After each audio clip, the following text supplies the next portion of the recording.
मागील भागामध्ये आपण बघितलं, तो तिच्या डोळ्यात बघत म्हणाला, I love you Anju. I really really love you. तो तिच्या कपाळावर ओठ टेकवून मागे झाला. I love you too Rudransh. तीही त्याच्या डोळ्यात बघत म्हणाली. दोघेही समाधानपूर्वक हसले आणि लगेच एकमेकांच्या मिठीत बंदिस्त झाले. पुढे खूप वेळ असाच गेला. दोघे अजूनही एकमेकांची उबदार मिठी अनुभवत होते. अंजू, मध्येच रुद्रांशने आवाज दिला. अंजूने डोळे बंद करूनच हुंकार भरला. तो हलकासा हसून म्हणाला, आजची रात्र अशीच घालवायची आहे का? अंजूने डोळे उघडले. तिने त्याला घट्ट मिठी मारलेलं लक्षात येताच ती पटकन बाजूला झाली. रुद्रांश गालामध्ये हसला.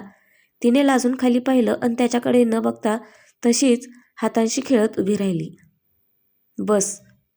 रुद्रांश अंजूसाठी चेअर मागे घेत म्हणाला. ती हलकीशी हसून त्यावर बसली. तो मग दुसरी चेअर घेऊन तिच्याजवळ बसला. दोघेही एकमेकांकडे बघून हसले. मला खरंच वाटलं नव्हतं की. रुद्रांश बोलता बोलता थांबला. की? तो हसून म्हणाला. ती खांदे उडवत म्हणाली. तिने कुतूहलाने विचारलं, की तू मला ओळखशील. त्यात अवघड काय आहे? सोपं तरी कुठे होतं? तू तू कसं ओळखलंस मला? त्याने उत्सुकतेने विचारले. अंजू त्याच्या नजरेत बघत म्हणाली, तुमचे हे पाणीदार डोळे आहेत ना, जे माझ्या हृदयात खोलवर रुजले गेलेत. तुमचे हे डोळे बघूनच प्रेमात पडले होते मी तुमच्या. त्यामुळे ते पुरेसे होते तुमची ओळख पटवून द्यायला. रुद्रांश खाली बघून हलकासा हसला. हसताय का असं? तिने थोडंसं नाराजीत विचारलं. बघतोय की जी मुलगी इथे माझ्यावर प्रेम असल्याचं कबूल करतेय, त्याच मुलीने इतर कुणाला तरी लग्नासाठी होकार दिला आहे. हे प्रेम खरं की खोटं समजावं मी? रुद्रांशने मान वर करून विचारलं. त्याच्या नजरेत आता संशय होता. मनात लगेच भीती दाटून आली तिच्या. म्हणजे तुमच्यावरचं माझं प्रेम खोटं वाटते तुम्हाला? तिने धडधडत्या छातीने विचारलं. नाही म्हणजे. तो बोलता बोलता थांबला. ती आता त्याचा हात हातात घेत म्हणाली, माझं फक्त तुमच्यावर प्रेम आहे रुद्रांश. लग्नाला होकार देणार नव्हते मी, पण सौरभने जेव्हा मला तुमच्यात झालेल्या डिस्कशनबद्दल सांगितलं, तेव्हा वाटलं की तुम्ही माझे होऊ शकला नाहीत, तुम्हाला काहीच देऊ शकले नाही. निदान तुमची इच्छा तरी पूर्ण करून एक समाधान मिळवता येईल, आणि म्हणून मी हो बोलले. पण तुम्हाला तर. अंजूने त्याचा हात सोडून मान दुसरीकडे वळवली. तिचा भरून आलेला आवाज बघून त्याला कसंनुसं झालं. ती उठणार तेच रुद्रांशने तिचा हात धरून तिला जवळ ओढलं. तिने त्याच्याकडे न बघता हात सोडवण्याचा प्रयत्न करू लागली. कोणत्याही क्षणी रडू कोसळणार होतं तिला. इकडे बघ, रुद्रांश तिला म्हणाला. ती तरी खालीच बघत होती. त्याने तिची हनुवटी धरून चेहरा वर केला. तिचे भरून आलेले डोळे बघून काळीज हेलावलं त्याचं. आय एम सॉरी, पण माझ्या नजरेत बघून सांग, तुला खरंच असं वाटतं का की माझा तुझ्या प्रेमावर विश्वास नाही? त्याने तिच्या नजरेत बघतच विचारलं. अंजूला त्याच्या नजरेत तिच्यावरचा विश्वास स्पष्टपणे दिसत होता. ती लगेच त्याला मिठी मारत म्हणाली, मग असं का म्हणालात तुम्ही? मस्करी पण तुला कळत नाही का? त्याने तिच्या भोवती हात टाकून तिला जवळ घेत विचारलं. आता तुम्हीच समजवायचं त्यांना. ती त्याच्या छातीवर डोकं टेकवत म्हणाली. कुणाला? रुद्रांश. सौरभ ना. अंजू. काय? रुद्रांश. हेच की मी त्यांच्यासोबत लग्न नाही करू शकत ते. ती पडलेल्या आवाजात म्हणाली. का? रुद्रांशने तिला विचारलं. तशी ती बाजूला होत चमकून म्हणाली. का म्हणजे? आता तुम्ही असल्यावर मी त्यांच्यासोबत लग्न का करेन?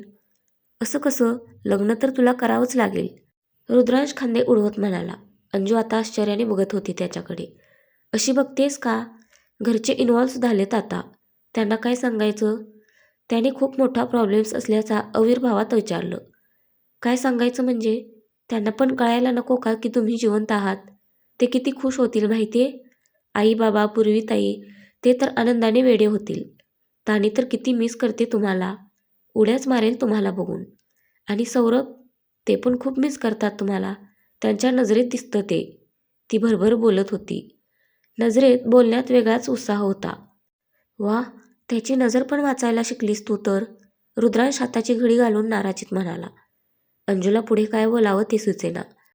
तिने हताशपणे सुस्कारा सोडला. थोडा वेळ थांबून ती शब्दांवर जोर देत म्हणाली, तुम्ही, मला काही माहीत नाही. तुम्ही घरी येणार आहात आणि आपल्या लग्नाची बोलणी करणार आहात. घरचे नाही म्हणणारच नाही. नाही, असे नाही होऊ शकत. तो ठामपणे म्हणाला. का? हे बघा, तुम्ही नाही सांगितलं तर मी सांगेन. तुम्ही वापस आलात तर सौरभ स्वतःच लग्नाला नकार देतील. तीही जोशात येत म्हणाली. ठीक आहे, सांग तू त्यांना. काहीही झालं तर लग्न तर तुझं सौरभसोबतच होणार आहे, तो निर्विकारपणे म्हणाला. अंजू आता शॉक लागल्यासारखी बघत होती त्याला. तो थोडासा हसला आणि डोळे मिचकावत म्हणाला, तुझं लग्न जरी सौरभसोबत झालं तरी बायको तर तू माझीच होणार आहेस. काय काय म्हणालात तुम्ही? तुम्हाला वेड नाही लागले ना? त्यांच्याशी लग्न केल्यावर मी तुमची बायको होईल की त्यांची? अंजूने विचित्र चेहरा करत रागामध्येच विचारलं. रुद्रांश आता मोठ्याने हसायला लागला. पुन्हा हसताय तुम्ही? हे हसणं आधी बंद करा बरं तुम्ही, अंजू वैतागून म्हणाली. रुद्रांश हनुवटीला आधार देत तिच्याकडे बघत राहिला. तिचं चिडचिडे रूप अजूनच खुलून दिसत होतं. त्याची एकटक लागलेली नजर बघून तिच्या मनावर लगेच मोरपीस फिरायला सुरुवात झाली. तुम्ही असं बघू नका, ती नजर दुसरीकडे करत म्हणाली. मग कसं बघू? त्याने विचारलं. तुम्ही मी अंजूने त्याला एक लूक दिला आणि पुन्हा बाजूला बघितलं. तुझ्या अजूनही लक्षात नाही आलं का? त्याने हळूच विचारलं. काय? अंजूने काहीच न समजल्यासारखं विचारलं. रुद्रांशने हाताची घडी घालत हेतुपूर्वक पाहिलं. ती अजूनही प्रश्नार्थक नजरेनेच बघत होती त्याच्याकडे. त्याने त्याच्या पॉकेटमधून काहीतरी काढून टेबलवर ठेवलं. अंजूने पाहिलं तर ती लेन्सची डबी होती, जी ती सौरभच्या रूममध्ये पाहिली होती. ती आता विचारातच पडली. अजूनही नाही समजलं का? त्याने पुन्हा गालामध्ये हसत विचारलं तिला. म्हणजे तुम्ही सौरभ तुम्ही सौरभ बनून राहताय? तिने धक्का लागल्यासारखं अडखळतच विचारलं. रुद्रांश मानेनेच हो म्हणाला. नाही, तुम्ही मस्करी करू नका हा प्लीज, मी खूप सिरियस आहे, ती विश्वास न बसल्यासारखी म्हणाली. तो हसून म्हणाला, अगं खरंच तू आमच्या घरी आलीस त्याच दिवशी माझा फोटो बघितलास आणि चक्कर येऊन पडलीस. मी तुम्हाला नंतर स्टेशनवर सोडायला आलो. तो आता घडलेलं सगळं सांगत होता, तसे तिचे डोळे विस्फारत चालले होते. तरीच तिला त्याच्याबद्दल स्पेशल फील होत होतं तर. पण का? आणि मग सौरभ, त्यांचं काय? तिने गोंधळून विचारलं. जिथे माझ्या फ्रेमवर फुलांचा हार आहे तिथे त्याचा. रुद्रांश बोलता बोलता थांबला. थोडासा सिरियस झाला तो. अंजूने त्याच्या हातावर हात ठेवला. थोडा वेळ शांततेत गेला. ठीक आहात ना तुम्ही? अंजूने त्याच्या हातावर कुरवाळत विचारलं. तो तिच्याकडे बघत म्हणाला, हो ठीक आहे मी. जर तुम्ही येते आहात म्हणजे त्या रात्री तुम्ही नाही तर सौरभ? पण मग तुम्ही सौरभ बनून का आणि कशासाठी? तिने आश्चर्याने विचारलं. रुद्रांश एक सुस्कारा सोडून समोर हरवत म्हणाला, ऑप्शन नव्हता दुसरा. माझ्यामुळे, माझ्या ड्युटीमुळे मी घरच्यांना अजून धोक्यामध्ये टाकू शकत नव्हतो. आधी बाबांवर हल्ला झाला आणि मग सौरभवर. मला अजून चान्स घ्यायचा नव्हता. त्या रात्री सौरभनंतर मलाही खूप मारहाण झाली होती. मी देखील त्याच्यासारखा. पण नशीब सौरभने तिथे येतानाच पोलिसांना पण फोन केला होता. मला काही होण्याच्या आतच पोलीस आले, पण ते गुंड पळून गेले. त्यावेळेस मी विचार केला की रुद्रांश म्हणून मी माझी ड्युटी करणं म्हणजे माझ्या घरच्यांसाठी एक मोठं संकट उभं करण्यासारखं आहे. पण जर मी तीच ड्युटी सौरभ बनून केली तर कुणाच्या नजरेतही येणार नाही आणि माझं कामही होत राहील. म्हणून मी सौरभचा रुद्रांश केला आणि रुद्रांशचा सौरभ. माझ्या घरून जे पुरावे चोरी झाले होते ती चोरी पण मीच घडवून आणली होती, कारण मला त्यांच्या हाती ते पुरावे लागून द्यायचे नव्हते. तो बोलायचा थांबला. तिने त्याला विचारलं, मेमरी लॉस पण? हो, सौरभच्या प्रोफेशनल लाईफबद्दल, फ्रेंड्सबद्दल मला जास्त काही आयडिया नव्हती. त्यामुळे सौरभ बनून राहण्यात रिस्क होती. कधीही पकडलो गेलो असतो. म्हणून मी मेमरी लॉसचं नाटक केलं. त्यामुळे मागील 1 वर्षात जे घडलं त्याबद्दल मला काही विचारण्यात आलंच नाही. तो खांदे उडवत म्हणाला. तुम्ही जरी हे घरच्यांसाठी केलं असलं तरी त्यांना किती त्रास झाला त्याचा. अजूनही ते इमोशनल होतात तुमच्या आठवणीमध्ये, ती गहिवरून म्हणाली. तो आता हताशपणे म्हणाला, अंजू, जर मी त्यांना खरं सांगितलं असतं तर ते आजवर सौरभची आठवण काढून रडत बसले असते. कुणाच्या तरी आठवणीत रडावंच लागणार होतं त्यांना, मी नाहीतर सौरभ. वाईट खूप वाटतं. रोज रात्री झोपताना अपराध्यासारखं वाटतं. सगळ्यांना फसवतोय मी, पण मी हे सगळं त्यांच्यासाठीच करतोय आणि योग्य वेळ आली की मी त्यांनाही सांगेलही. पण तोपर्यंत मला हे नाटक सुरू ठेवणं गरजेचं आहे. त्यांना नाही तर मला तरी सांगायचं ना. इतके दिवस मी उगीच. मला का नाही सांगितलं? तिने तोंड बारीक करत विचारलं. नजरेत हलकीशी नाराजी होती. तो तिचा हात हातात घेत म्हणाला, सांगितलं ना, मला रिस्क घ्यायची नव्हती. मी जरी सौरभ बनून राहत असलो तरी त्या माणसांना अजूनही डाऊट आहे माझ्यावर वॉच ठेवून आहेत ते लोक. त्यामुळे मला माझं काम पण नीट करता येत नाही. त्यात त्यांना थोडा जरी संशय आला तर घरचेच काय, पण तुझ्या जीवाला सुद्धा धोका असेल, त्यामुळे सांगत नव्हतो. पण नंतर असं वाटलं की तुझ्या भावनांशी खेळतोय. तू माझी आयुष्यभराची साथीदार होणार आहेस. त्यामुळे लग्नाआधी तुला हे माहीत असणं गरजेचं आहे. म्हणून तुला टेकडीवर नेलं होतं मी. तेव्हा तुला हेच सत्य सांगणार होतो, पण नाही सांगता आलं. का? अंजू, ते कपल आठवतं तुला? रुद्रांश तिला आठवण करून देत म्हणाला. तीही आठवल्यासारखं करत म्हणाली, हो, ते तिथे आपल्यावर वॉच ठेवण्यासाठीच होते तिथे. त्यामुळे मी तुला काही सांगू शकलो नाही. आणि तेच नाही तर आज तुझ्या बर्थडेच्या दिवशी ते लोक तुला किडनॅप करण्याचा प्लॅन करत होते. तो चढल्या आवाजात म्हणाला आता. मला? का? तिने टेन्शनमध्ये येत विचारलं. सांगितलं ना, त्यांना डाऊट आहे माझ्यावर. तुझा वापर करणार होते ते सत्य जाणून घेण्यासाठी. पण त्यांनी किडनॅप करण्याआधीच मीच तुला किडनॅप केलं. ते लोक अजूनही हाच विचार करत असतील की त्यांच्याऐवजी तुला कुणी उचललं ते. रुद्रांश हसत म्हणाला. पण अंजूला आता अजूनच टेन्शन आलं. तिने थोडंसं घाबरूनच आजूबाजूला बघत त्याला विचारलं, पण मग ते आपल्या मागे इथे? घाबरू नकोस तू. ते नाही आले आपल्या मागे. त्यांच्यावर वॉच ठेवण्यासाठी माझी माणसे आहेत ना, ते कळवतीलच आपल्याला. रुद्रांश अंजूच्या हातावर थोपटत म्हणाला. ती निश्चिंत झाली. तो मग आश्वासकपणे म्हणाला, जोपर्यंत मी आहे तुझ्या केसालाही धक्का लावू शकणार नाहीत ते लोक. विश्वास ठेव माझ्यावर. अंजू हसून म्हणाली, विश्वास आहे मला, आणि आता तर स्वतःपेक्षाही जास्तच. पण आता इथून पुढे काय? काय म्हणजे? रुद्रांशने न समजून विचारलं. आपलं लग्न. ती तोंड बारीक करत म्हणाली. आपलं लग्न होणारच की. तुझं लग्न सौरभसोबतच होणार, पण ते जगासाठी. रिअलमध्ये तू मिसेस रुद्रांश मोहिते पाटील बनणार आहेस, जे फक्त आपल्या दोघांना माहीत आहे. तो एक डोळा मिचकावत म्हणाला. अंजूचा चेहरा आता लख्ख उजळला. मिसेस रुद्रांश मोहिते पाटील. किती छान वाटतं होतं ते ऐकायलाच. लग्न झाल्यावर तर स्वर्गच भेटणार होतं तिला. अंजूने हसून त्याला मिठी मारत म्हणाली, थँक्यू. तुम्ही जर मला हे सांगितलं नसतं तर खूप अवघड गेलं असतं माझ्यासाठी हे लग्न करणं. माझ्यासाठी पण. तो तिला घट्ट मिठीत घेत म्हणाला. तुमच्यासाठी का? अंजू, तू जर मला सौरभ समजून माझ्याशी लग्न केलं असतंस तर अशी माझ्याजवळ कशी आली असतीस ना? आणि मग मला तुझा जादूमय स्पर्श. त्याचं बोलणं पूर्ण होण्याआधीच अंजू पटकन बाजूला झाली. ती डोळे विस्फारून बघत होती आता त्याच्याकडे. काही चुकीचं बोललो का मी? त्याने गालामध्ये हसत विचारलं. अंजूची तर बोलतीच बंद झाली होती. पुढे काय बोलावं ते सुचेना. टपोऱ्या गालांवर सरसर लाली कधीच चढून गेली होती. ती उठून जाणार तेच रुद्रांश तिचा हात पकडत म्हणाला, एवढी मेहनत करून तुला इतकं छान सरप्राईज दिलं मी, आणि तू काय करतेस? असं लांब पळणार का माझ्यापासून? अंजूने तिरकी नजर करून पाहिलं त्याच्याकडे. त्याची मिश्किल नजर तिला छेडत होती आता. त्याने हसतच एक भुवई उंचावली. तिचे हार्टबीट्स कमालीचे वाढले. तिने लाजून एका हातात चेहरा लपवला. मध्येच अंजूला त्या तिघींची आठवण झाली. ओ गॉड, ती टेन्शनमध्ये म्हणाली. काय झालं? त्यानेही काळजीने विचारलं. तिकडे त्या तिघीजणी मला शोधत असतील. तुमच्यामुळे त्यांना विसरलेच मी. अंजू अजूनच टेन्शनमध्ये येत म्हणाली. रुद्रांश आता हसायला लागला. आता पुन्हा का हसताय? तिने केविलवाना चेहरा करत विचारलं. तो हसणं थांबवत म्हणाला, झोपल्या असतील त्या कधीच. म्हणजे? तिने चमकून विचारलं.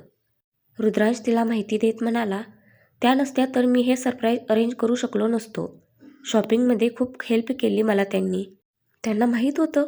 तिने विश्वास न बसल्यासारखं विचारलं. तो तिला धीर देत म्हणाला, त्यांनाच काय, घरी पण सगळ्यांना माहिती आहे. So relax. आपण सकाळपर्यंत. नको, आपण आत्ताच घरी जाऊयात. अंजू पटकन म्हणाली आणि नजर दुसरीकडे केली. तो आता अजूनच हसला. तो मग म्हणाला, घाबरलीस की काय मला? की माझ्यावर विश्वास? तुमच्यावर विश्वास आहे बोलले ना मी. ती त्याच्याकडे बघून म्हणाली. त्याने प्रश्नाखातर भुवई उडवली. ती मान हलवत काही नाही म्हणाली, आपल्याला घरी जायला काही हरकत नाही, पण पहाटेपर्यंत रोज घराबाहेर एक कार असते. आपल्याला एकत्र पाहिलं तर परत प्रॉब्लेम होईल. त्याने तिला खरी अडचण सांगितली. तिने चिंताग्रस्त होत विचारलं, मग आता काय करायचं? सकाळी पोलीस येतील इथे. तुझी सुटका करण्यासाठी. आणि सौरभ पण असेल त्यांच्यासोबत, जो तुला घरी ड्रॉप करेन. रुद्रांश हसत म्हणाला. अंजू आता कौतुकाने म्हणाली, किती हुशार आहात तुम्ही. उगीच नाही ते लोक तुमच्यावर संशय धरून आहेत. त्यांनाही तुमच्या या शातीर डोक्याची कल्पना असणार. May be. पण ते सोड. तुझं शेवटचं सरप्राईज बाकी आहे अजून. तो विषय बदलत म्हणाला. अजून एक सरप्राईज? तिने खुश होऊन विचारलं. त्याने होकारार्थी मान हलवली. लग्नाआधीच तुम्ही मला इतके सरप्राईजेस देत आहात. लग्नानंतर तर मजा होणार आहे माझी. ती लाडात येऊन खुश होत म्हणाली. लग्नानंतर माझी मजा असणार आहे, कारण तू पण सरप्राईजेस देशील ना मला. तोही डोळे मिचकावून हसत म्हणाला. का नाही, देईन मी तुम्हाला सरप्राईजेस. अंजू पटकन बोलून गेली. रुद्रांश खटाळपणे हसला. तसं अंजूला कळलं की तो काय म्हणाला ते. झालं? ती परत लाल गुलाबी झाली. तिला आता त्याच्याकडे बघवेना. तिची अवस्था बघून रुद्रांश म्हणाला, एवढी पण लाजू नकोस की मी. काय आहे सरप्राईज? जाऊयात आपण. अंजू त्याच्याकडे न बघताच म्हणाली. तो हसून उठत म्हणाला, चल. तो पुढे गेला. अंजूने लाजून स्वतःच्या डोक्यावर हलकेच मारून घेतलं आणि उठून त्याच्या मागे गेली. दोघेही एका रूममध्ये आले. रुद्रांशने लाईट लावून तिच्याकडे बघत बाजूला इशारा केला. तिने त्या दिशेला बघितलं तशी ती खुश झाली. तिथे एका मोठ्या स्क्रीनवर काही मूवीजचे पोस्टर्स होते. Movie date? तिने पुढे जात विचारलं. स्क्रीनवर बघते तर तिच्या आवडत्या मूवीज होत्या सगळ्या. तुझ्या रूममेट्सनी सांगितलं मला. तुला जो हवा तो मूवी पाहूयात आपण आज. तो दरवाजा लावत म्हणाला. सगळ्याच फेवरेट आहेत माझ्या, ती हनुवटीला आधार देत म्हणाली. सगळ्या नाही ना पाहू शकत. त्यासाठी 2 दिवस इथेच राहावं लागेल आपल्याला. म्हणजे मला काही प्रॉब्लेम नाही. तू बघ काय करायचं ते. रुद्रांश हसत म्हणाला आणि सोफ्यावर बसला. अंजूने त्याच्याकडे बारीक नजर करून बघितलं.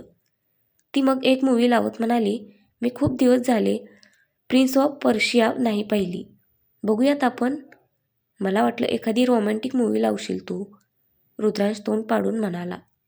अंजू हसली आणि सोफ्यावर बसत म्हणाली, आवडेल तुम्हाला. बघा तुम्ही. रुद्रांशने मग तिला पॉपकॉर्न दिले. दोघेही मूवी पाहू लागले.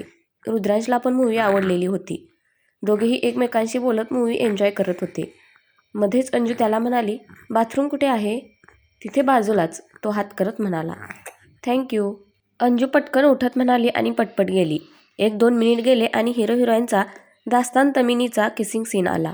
रुद्रांशच्या आता लक्षात आलं की अंजू का उठून गेली ते. तुमची होणारी बायको पण काही कमी हुशार नाहीये मिस्टर मोहिते.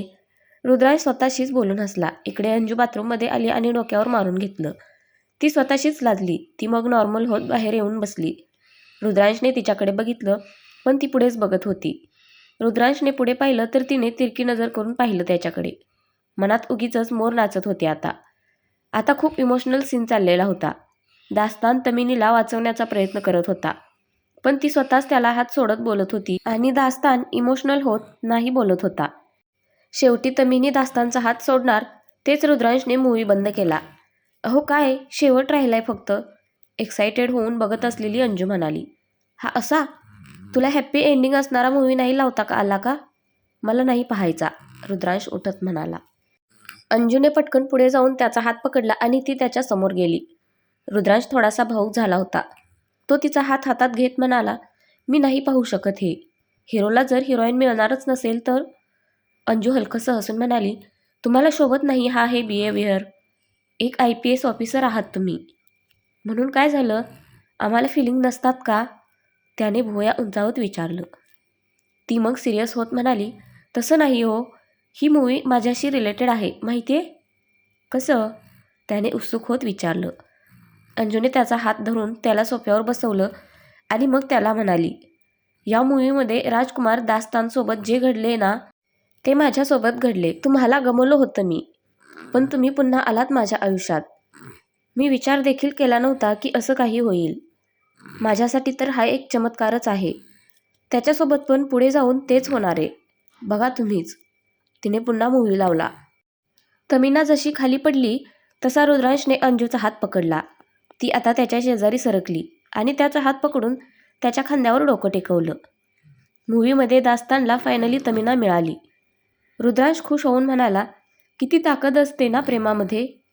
तमिनाला काहीही आठवत नव्हतं, पण तरी तिला दास्तानबद्दल फील होत होतं. वेळ मागे गेली, पण त्यांच्यातलं ते प्रेम मिटलं गेलं नाही. मला खरंच ही रुद्रांश बोलता बोलता थांबला, कारण अंजू त्याच्या डोक्यावर डोकं टेकून झोपी गेली होती. तो हसला. त्याने रिमोट घेऊन मूव्ही बंद केला. तो तसाच त्याचे पाय सरळ करत बसला.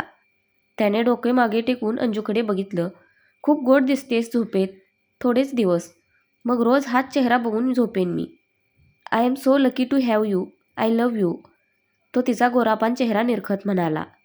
त्याने पुढे झुकून तिच्या डोक्यावर ओठ टेकवले. मागे डोकं टेकल्यावर थोड्या वेळेतच तोही झोपेच्या अधीन होऊन गेला. अंजूने हळूच एक डोळा उघडून बघितलं. रुद्रांश झोपलेला होता. ती त्याच्याकडे बघत हळूच म्हणाली, I am luckier to have you mister Mohite. I love you too. तिने मग त्याच्या हाताला घट्ट पकडून डोळे बंद केले. सकाळी सकाळी रुद्रांशचा मोबाईल वाजला. त्याने पटकन तो कट करत अंजूकडे बघितलं. ती त्याला पकडूनच झोपलेली होती. तो कॉल करून हळूच म्हणाला आणि मग तसाच अंजूकडे बघत बसला. अंजूला जाग आली. तोंडावर हात ठेवून आळस देत तिने डोळे उघडले. Good morning. रुद्रांश म्हणाला तसं तिने त्याच्याकडे पाहिलं. गुड मॉर्निंग, ती हसत म्हणाली. चलायचं? रुद्रांश. कुठे? अंजू. घरी नाही जायचं का? रुद्रांश. खरं सांगू? अंजू डोळे बारीक करत म्हणाली. रुद्रांश. तुम्हाला सोडून कुठेच जावंसं वाटेना, ती थोडंसं लाजून म्हणाली. असं? ठीक आहे मग, मी रिटर्न पाठवतो त्यांना. रुद्रांश मोबाईल घेऊन कॉल लावत म्हणाला. तशी ती त्याचा हात धरत म्हणाली, अहो काय करताय? मी असंच बोलले. चला. आणि ती हसतच उठली. रुद्रांश पण हसत उठला. दोघेही बाहेर आले. 3 पोलीस जीप बाहेर उभे होते. तिघांनीही रुद्रांशला सॅल्यूट केला. त्यातला एक पुढे येत म्हणाला, good morning sir. Good morning. Rudransh स्मित हास्य करत म्हणाला. इथे साईन करा सर. तो फाईल समोर धरत म्हणाला. रुद्रांशने एका पेपरवर साईन केली आणि अंजूकडे बघत म्हणाला, मिसिंग रिपोर्ट आहे तुझी. अंजू मान हलवत हसली. दोघेही मग पोलिसांसोबत जीपमध्ये बसले. मी घरी जाऊ की नको? यांच्यासोबत रात्रभर बाहेर होते. घरी गेले तर सगळेजण काय म्हणतील? कशाला काय म्हणतील? मी होणारी बायको आहे यांची, पण झाली नाही आहे अजून. कदाचित ते काही बोलणार नाहीत, पण मी असं शोभत नाही खरं. त्यापेक्षा घरी नको जायला. अंजूने मनातच असा विचार केला. ती रुद्रांशकडे बघत म्हणाली, मी रूमवर जाते. घरी चल ना, तो म्हणाला. नाही नको, मी नंतर येईल हवं तर. पण आता नको प्लीज, ती तोंड बारीक करत म्हणाली. तिचा क्यूट फेसला बघून त्याला नकार द्यावासा वाटेना. पण तरीही त्याने हळूच विचारलं, का? त्यांना फेस करण्याची भीती वाटते की काय? तिने आश्चर्याने विचारलं. तुम्हाला कसं? तेवढं तर ओळखतोच मी तुला, तो हसून म्हणाला आणि पुढे बघत म्हणाला, मुकेश, त्या रूटला घे जीप. अंजूला कौतुक वाटलं आता त्याचं. बरं एक ना. अंजू. रुद्रांश. समीरचा नंबर द्या ना मला. अंजू. त्याचा नंबर? कशाला? रुद्रांशने तिच्याकडे बघून साशंक होत विचारलं. तिला आता त्याची मजा घेण्याची हुकी आली. थोडंसं काम आहे, ती सिरियस होत म्हणाली. मला सांग, मी सांगतो त्याला, तो म्हणाला. जेलस फील करताय का? अंजूने हसत विचारलं. जेलस? आणि मी? काहीतरीच. मी जेलस नाही होत कधी, तो खांदे उडवत म्हणाला. हो का? पाहिलं पिल्लूच्या बर्थडेला? अंजू हसत म्हणाली. रुद्रांशने तिच्याकडे हाताची घडी घालून बघत म्हणाला. तेव्हा कंडिशन वेगळी होती. आता जेलस फील करण्याचा सवाल येतच नाही, कारण तू आता माझी होणार आहेस. त्याने तिचा हात हातात घेऊन त्यावर ओठ टेकवले. अंजू लाजत हसली. त्याने तिला समीरचा नंबर दिला. अंजू रूमवर आली आणि गेल्या गेल्या बेडवर डोळे बंद करून पडली. रुद्रांशसोबतचा प्रत्येक क्षण तिच्या डोळ्यासमोरून जसाच्या तसा सरत होता आणि त्या प्रत्येक क्षणासोबत तिच्या चेहऱ्यावरची स्माईल मोठी मोठी होत चालली होती. या तिघींनीही एकमेकींकडे बघून इशारा केला. पिया अंजूकडे बघत म्हणाली, मधू, रात्री काहीतरी झालेलं दिसते. अंजू लगेच नॉर्मल झाली. मधू पण त्याच टोनमध्ये म्हणाली, काहीतरी खूप काही झालेलं दिसते मॅडम. अंजूने डोळे उघडून बघितलं तर तिघीही तिच्याकडे खोडील हसत बघत होत्या. खरं खरं सांगायचं हा अंजू, काय घडलं रात्री? मधूने तिच्या शेजारी बसून मोठ्या उत्साहात विचारलं. तशी ईशा हातवारे करत म्हणाली, अगं व्हायचे काय? ती शांत आणि मदहोश करणारी रात्र, तो थंडगार वारा आणि त्यात फक्त हे दोघे अगदी एकमेकांच्या जवळ. एकमेकांच्या एक गप ग इशू, काहीतरीच असतं तुझं. अंजू ईशाला मधीच थांबवत ओरडली आणि पुन्हा म्हणाली, तुम्हाला वाटते तसं तसं काही नाही झाले, पिया तिच्या शेजारी बसत म्हणाली. मग कसं आहे मॅडम? तुमच्या या छोट्याशा चेहऱ्यावर जी भली मोठी स्माईल होती ना, त्यावरून आम्ही आमचे तर्क राहू द्यात तुमचे तर्क बाजूला. अंजू तिलाही मध्येच थांबवत म्हणाली. मध्येच ती गालामध्ये हसली. ओ हो, अजूनही कशी लाजतेस बघ तू. आणि म्हणे काही झालं नाही. काय सरप्राईज दिलं सौरभनी? पियाने कुतूहलाने विचारलं. तशी अंजू म्हणाली, तुम्हाला माहीत नाही का मॅडम? तुम्हीच तर तयारी केली होती. हो, पण त्यामुळे तू इतकी खुश? शक्यच नाही. कुछ तो गडबड है बॉस. बोल पटकन. ती हसत बोलली. अंजूने त्या तिघींकडे एकदा बघितलं आणि मनात विचार केला. काय करू? यांना सांगू का? नाही नको. रुद्रांश नाराज होतील. पण मग सांगू काय यांना? कुठे हरवलीस? बोल पटकन. मला ऐकायचे तुझ्या रोमॅन्टिक डेटबद्दल. ईशा एक्सायटेड होत म्हणाली. एवढे एक्सायटेड होण्याची गरज नाहीये. नॉर्मल डेट होती. पण छान होती. माझ्या आयुष्यामध्ये फर्स्ट टाईम घडते ना असं, त्यामुळेच खूप खुश आहे मी. विश्वासच बसत नाहीये जे घडलं त्यावर. सौरभ आणि मी ते खरंच खूप खूप चांगले आहेत. अंजू पुन्हा स्वतःमध्ये हरवत म्हणाली. ईशा पटकन म्हणाली, एक किस तरी? ए नाही ग, तसलं काही नाही. तू ना इशू, तुझ्या मनाचे घोडे जाग्यावरच राहू देत. तुझ्यासारखेच आहेत ते, कुठेही उड्या मारत जातात. अंजू तिला ओरडत म्हणाली. हे मात्र 100% बरोबर बोललीस तू अंजू. हिच्या मनाच्या घोड्यांना खरंच लगाम नसतो. मधू हसत म्हणाली आणि ती पियाला टाळी दिली. तिघीही ईशाला हसू लागल्या. ईशाने तिघींकडे थोडंसं रागाने बघितलं. ती तिच्या बेडवर जाऊन बसत म्हणाली, ठीक आहे, नाही बोलणार इथून पुढे. अगं मस्करी करतोय ग. बसलीच रुसून लगेच, पिया तिला म्हणाली. पण ईशा तिला रिप्लाय न देता तिचं काम करत बसली. अंजू पियाकडे बघून डोळा मिचकावत म्हणाली. बाय द वे पिया, मी कुणासाठी तरी काहीतरी आणलंय. काय ग? पिया, काय करू आता सांगून? जिच्यासाठी आणलं ती तर बोलेना झालीये. अंजू ईशाकडे बघत म्हणाली. ईशाने तिच्याकडे तिरकी नजर करून बघितलं आणि परत तिचं काम करू लागली. अगं पण आम्हाला तरी सांग काय आणलेस ते, मधू तिला म्हणाली. अंजू मग हळूच म्हणाली, मी ना समीरचा नंबर आणलाय. काय? खरंच तू त्याचा नंबर आणलास? ते पण माझ्यासाठी? ईशाने मोठ्याने विचारलं. अंजू मान हलवत हो म्हणाली. दे ना मग मला माझा मोबाईल. ईशा मोबाईल शोधत म्हणाली. कशाला? तुला तर आता बोलायचं नव्हतं ना? अंजू भावखात म्हणाली. मी पण मस्करी करत होते ना अंजू. समजतच नाही बघा तुम्हाला. बरं दे ना नंबर प्लीज, ईशा लाडात येत म्हणाली. पिया मधूला इशारा करत उठली आणि बाजूला गेली. इकडे मधू पण बाजूला गेली. नंबर हवा तुला? अंजूने विचारलं. निशाने हसून ओकारार्थी मान हलवली. हे घे, अंजू निशाकडे मोबाईल करत म्हणाली. ईशा तो घेणार तेच अंजूने मोबाईल पियाकडे फेकला. अंजू, दिस इज नॉट फेअर यार, ईशा चेहरा पाडत म्हणाली. ओय हिरोईन, नंबर पाहिजे ना, मोबाईल पकडून दाखव, पिया हसत म्हणाली. असं थांब. ईशा पियाकडे जात म्हणाली. पियाने मोबाईल मधूकडे फेकला. ईशा मधूकडे गेली तर तिने मोबाईल अंजूकडे फेकला. बराच वेळ ईशा फोन पकडण्याचा प्रयत्न करत होती, पण या तिघी तिच्या हाती लागू न देता तिची मजा घेत होत्या. शेवटी निशा थोकून म्हणाली, नको मला नंबर, ठेवा तुमच्याकडेच. ती तिच्या बेडवर जाऊन बसली. या तिघीही तिला हसायला लागल्या. अंजू मग तिच्यासमोर मोबाईल धरत म्हणाली, हे घ्या मॅडम. ईशाने लगेच नंबर सेव्ह केला आणि अंजूला मिठी मारत म्हणाली, thank you Anju. I really really love you. You are most welcome. फक्त त्या बिचाऱ्यावर कृपा कर आणि त्याला जास्त त्रास देऊ नकोस, नाहीतर तो पण पळून जायचा, अंजू तिची उडवत म्हणाली. ईशाने तिच्याकडे बारीक नजर करून बघितलं आणि मग हसत म्हणाली, यावेळेस मी सक्सेसफुल होणारच, सोडणारच नाही त्याला. क्योंकि ये चीज हे बडी मस्त मस्त. या तिघीही एकमेकींकडे बघून कपाळावर हात मारत म्हणाल्या. तर फ्रेंड्स, आजचा भाग कसा वाटला नक्की कमेंट करून सांगा. धन्यवाद.